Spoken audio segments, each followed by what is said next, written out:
Welcome to the Killer Innovation Show, the longest continuously produced podcast in history. Each week, Phil McKinney brings you the insights and strategies to amplify your creativity and innovation skills. Here's your host, Phil McKinney.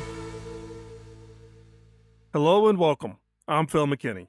This week, we are reaching deep into the archive and bringing you one of our most downloaded shows. Enjoy.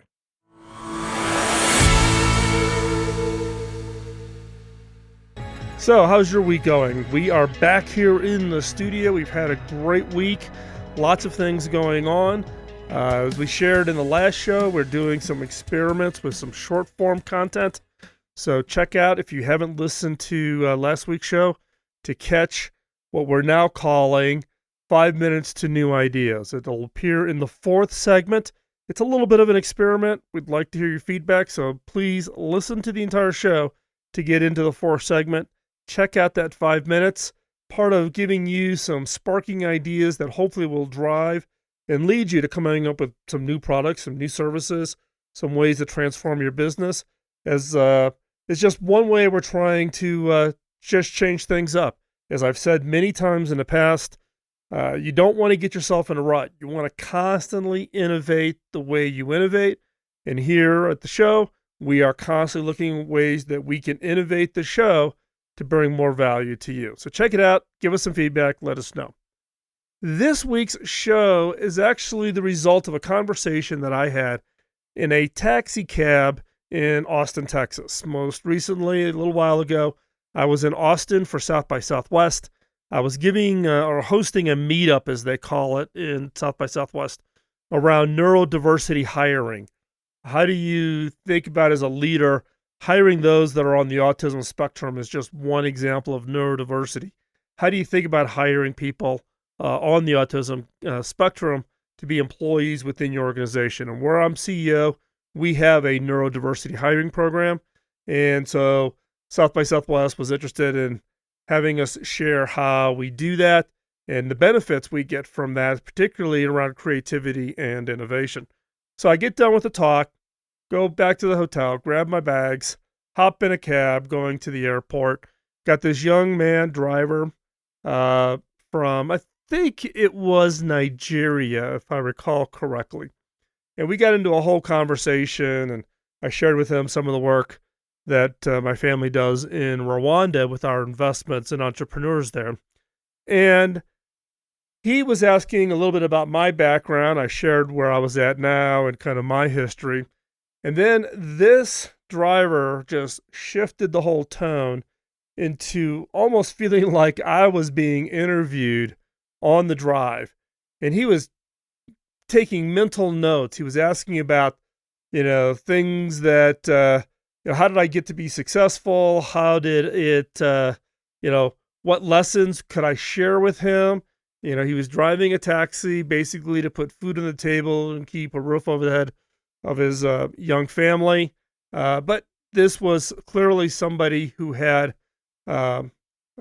desires to do more than just be satisfied with what his current career outlook looked like. So we got to talking, and I was sharing some things with him, and we got to the airport, and we got stuck in traffic, but to be quite honest, I didn't care. The conversation was so engaging, me learning from his perspectives of what it was like, where he came from, and then being an immigrant and trying to find work and think about career, family.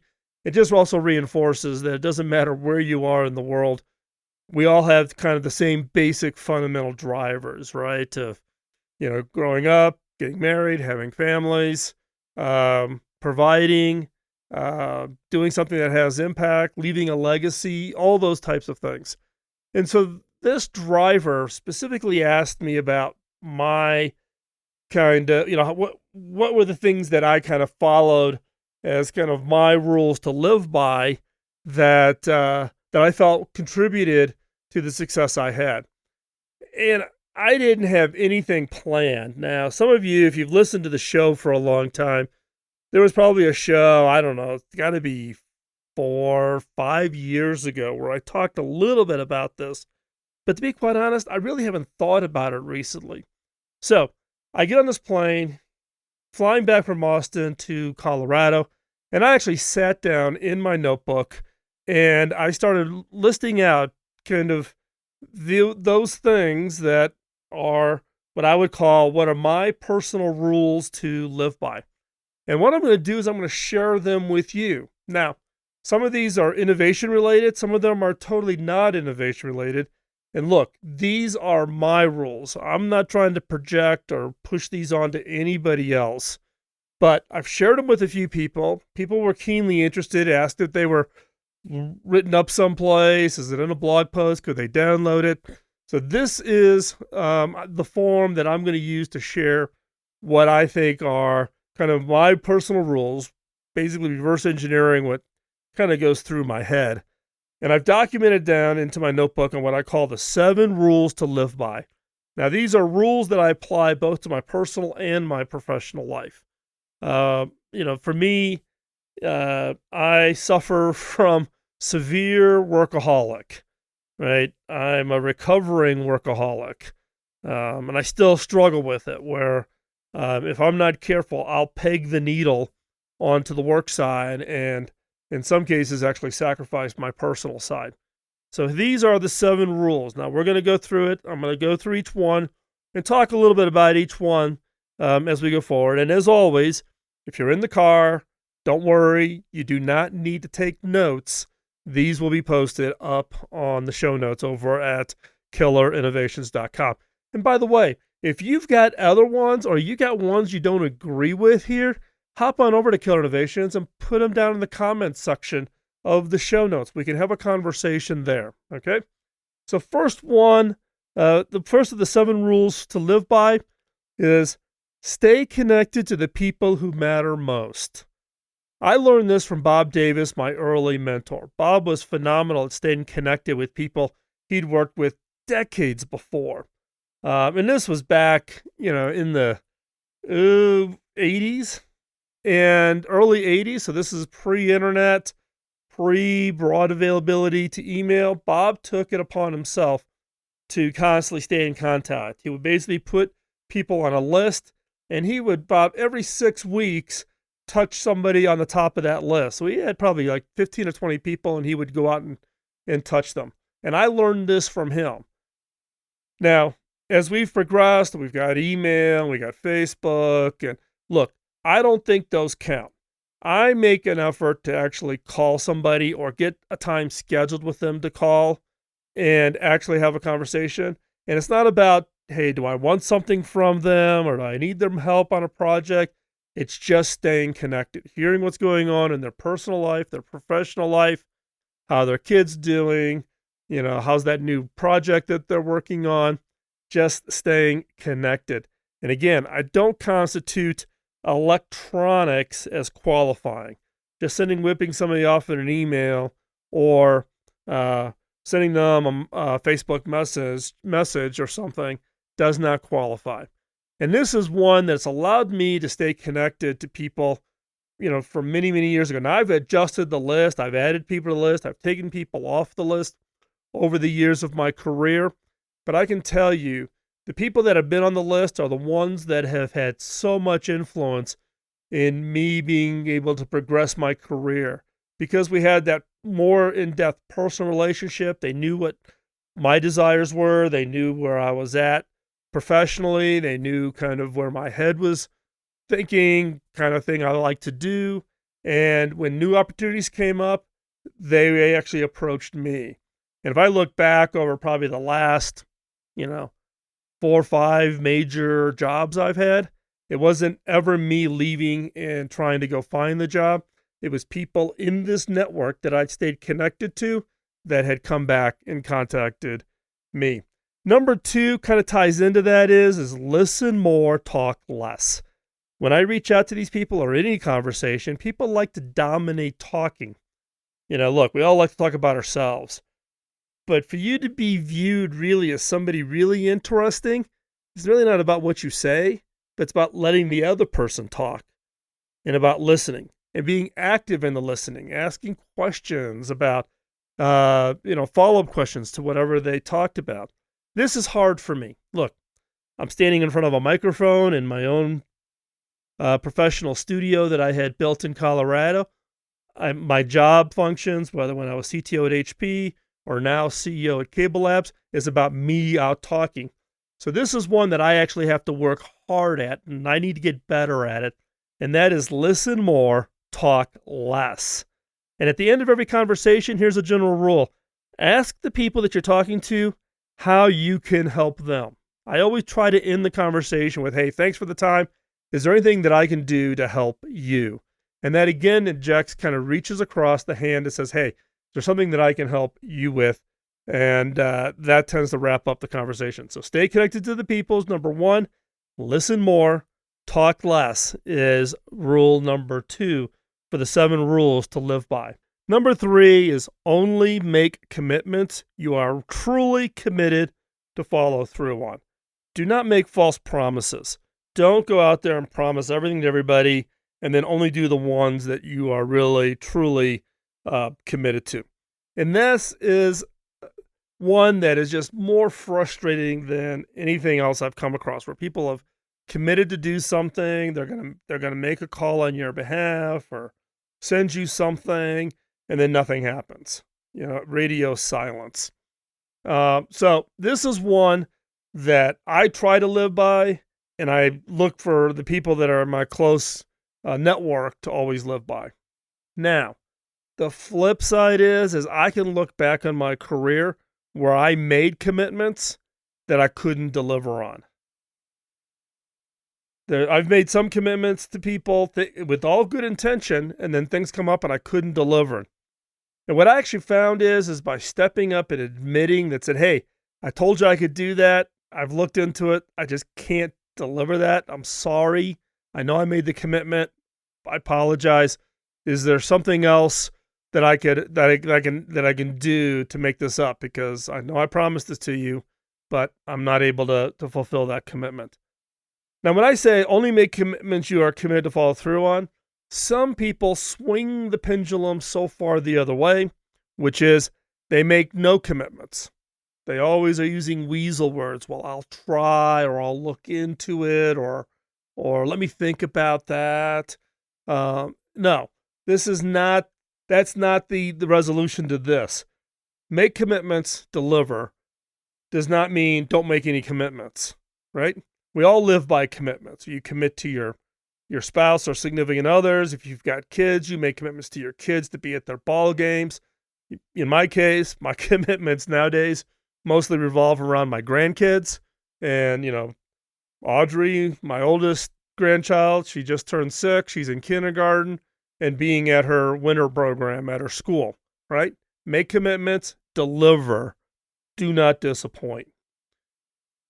The other one, number 4 here, is don't get hung up on credit. Early in my career, so keep in mind the late 70s and through the 80s, there was this big battle within a lot of larger corporations around, who got the credit for the idea. And again, I'll go back to Bob Davis. He was my mentor. He was the one who hired me when I would call into my true first job from college. And it was a company called Deltac in Naperville, Illinois. It was part of Prentice Hall Publishing. And Bob was a phenomenal mentor. I talk about him a lot in the radio show, and he's actually listed pretty high up on the dedication page in my book. My career wouldn't be where it is today without what Bob supported me on. And this is one of the things that he taught me, was not getting hung up on the credit. Credit will always find its natural owner, the person who should eventually get it, because other people will recognize it. And also, by not being grabby on the credit, the other people who are on the project are going to be more willing to actually portray that credit to you, to shine the light on the work that you did, if you're not grabby on credit. Now, this plays out especially important for innovation. Why? Because in innovation, it's all about ideas, and everyone wants to say, oh, I came up with that idea, right? When I joined the company I'm at now as the CEO, and I went to the first big conference, 800 people at this event up in Keystone, Colorado. And there's a key technology that the organization had invented a dozen years ago, long before I got here, right? And at this conference, so this would have been August of 2012, I had no less than 24 people from inside the organization and outside the organization to introduce themselves to me and then claim to be the inventor, the one person who invented this technology. 24 people, no less, probably closer to 30 people came up, introduced themselves to me, and then to claim credit that they were the inventor for this technology. Now, look, it's very rarely that any innovation comes from one person. There's inspirations, there's teams, and to be quite honest, when I look back, all of these people were involved in the early days. But again, it was a situation where everybody was kind of raising their hand saying they were the inventor, when in reality, it was probably all of them working together. Innovation is a team sport, and a team sport can also include things, technologies, innovations that were inspirations long before you got involved even in the project, in this case, myself. So don't get hung up on the credit. There's more than enough credit to go around, and this tends to be one of the big stumbling blocks for innovation because it will actually kill any interest from other people to participate and contribute. And again, innovation's a team sport. So number 4, don't get hung up on credit. Number 5, which kind of plays into this, acknowledge others. Give out words of encouragement.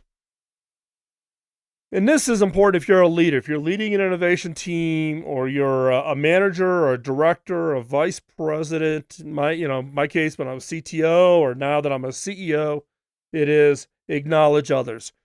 You didn't get to the position you're in. I did not get to the position of being a CEO all by myself. There have been people who've played a critical role in my success over the years, and it's through their help I've been able to get to where I'm at today.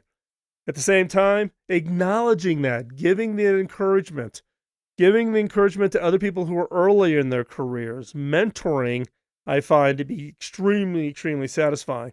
I go out of my way, for instance, and I have for years, even at HP, getting very involved with the interns. And in fact, you can go back and listen to some old shows, because when I was CTO at HP and I lived in Silicon Valley, I would actually select 2 interns every summer, and they would live with me at my house. And I called it reverse mentoring, because I didn't have, my kids were out of college. They were, newly married at that time.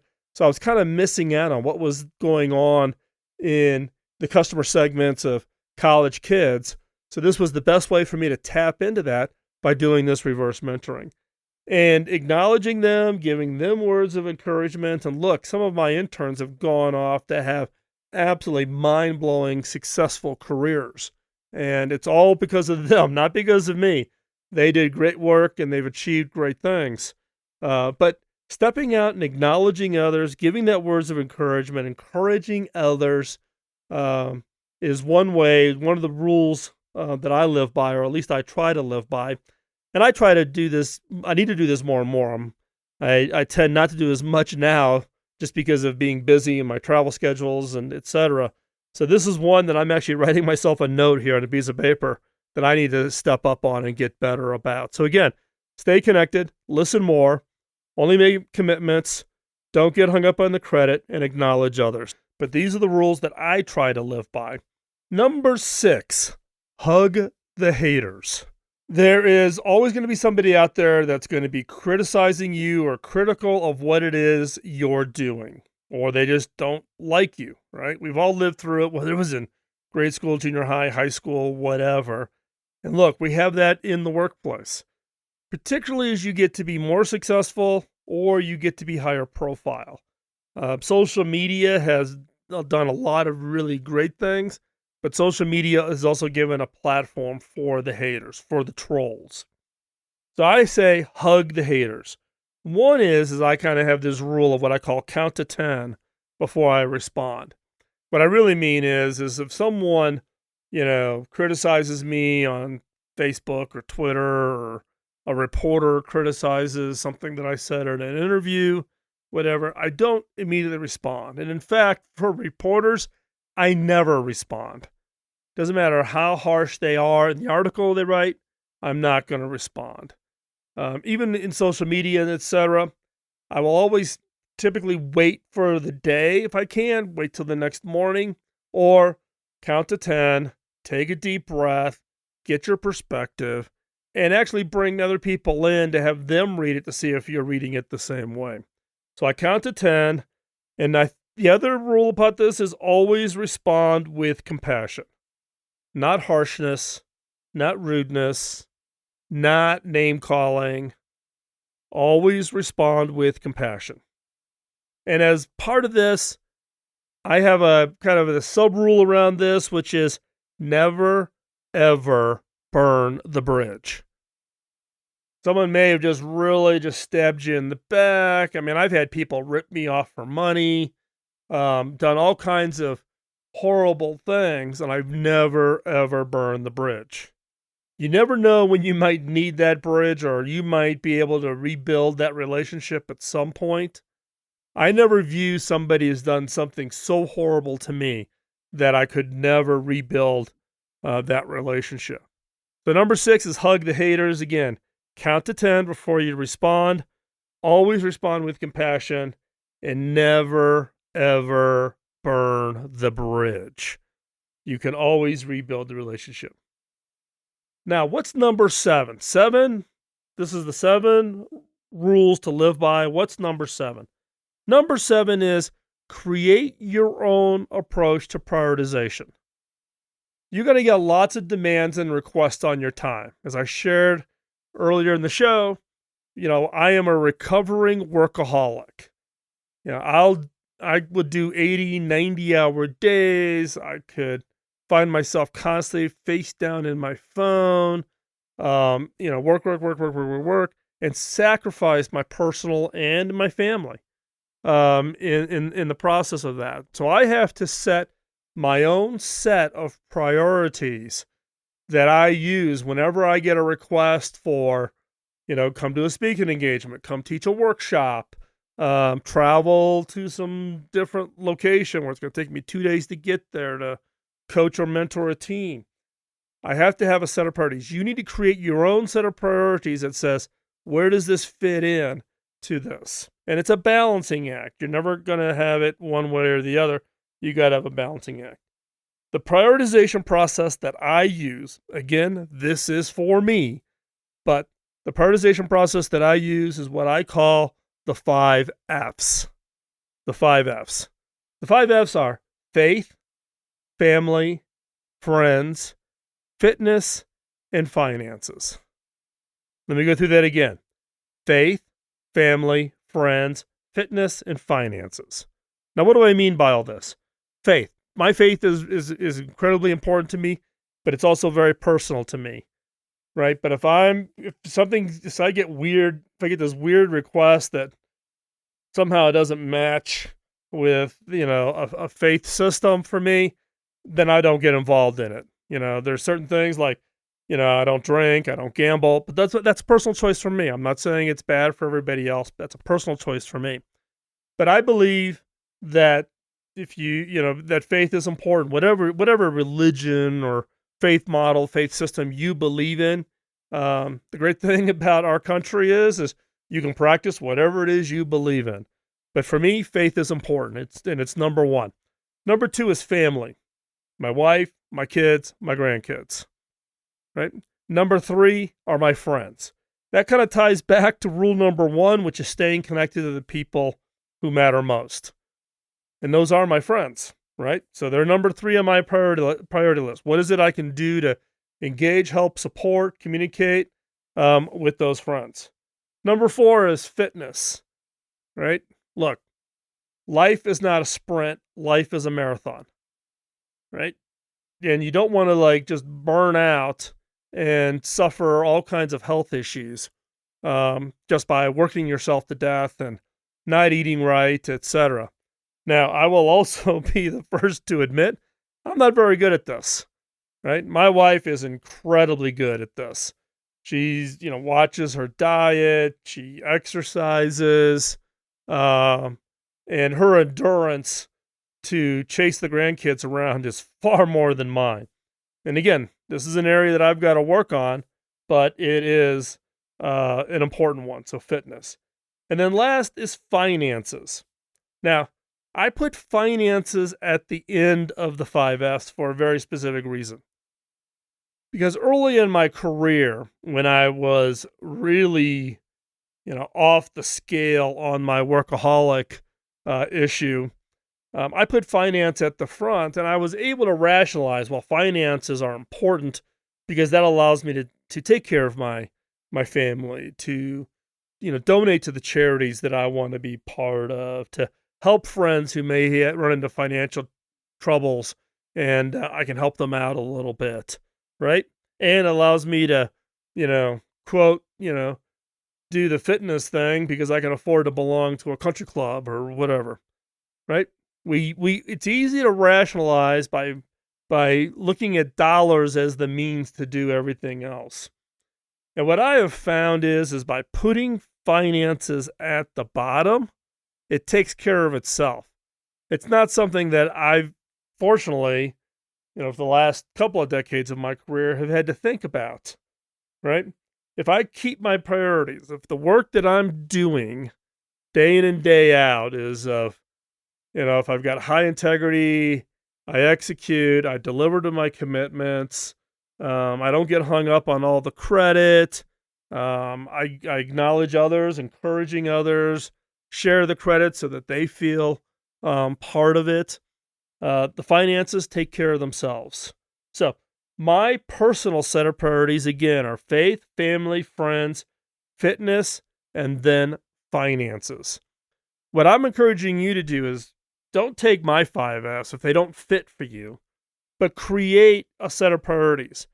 So therefore, you have some form of a filter against all the requests that you have, against your time, your energy, your emphasis, your investment of whatever.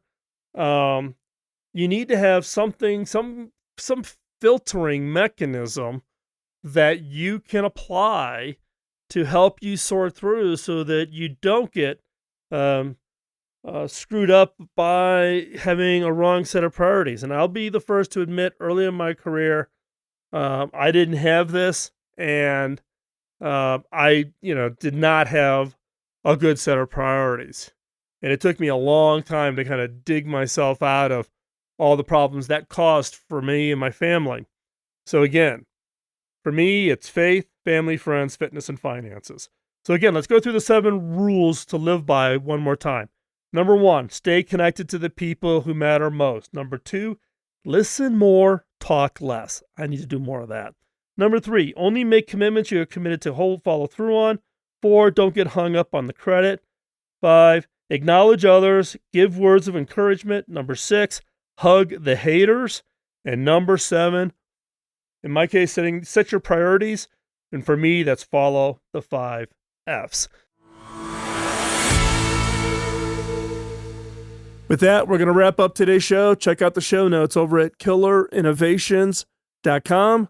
Love to hear from you. Drop me a note, phil@killerinnovations.com, or hop over to the innovators.community. That's where I hang out. Love to chat with you. Talk to you next week.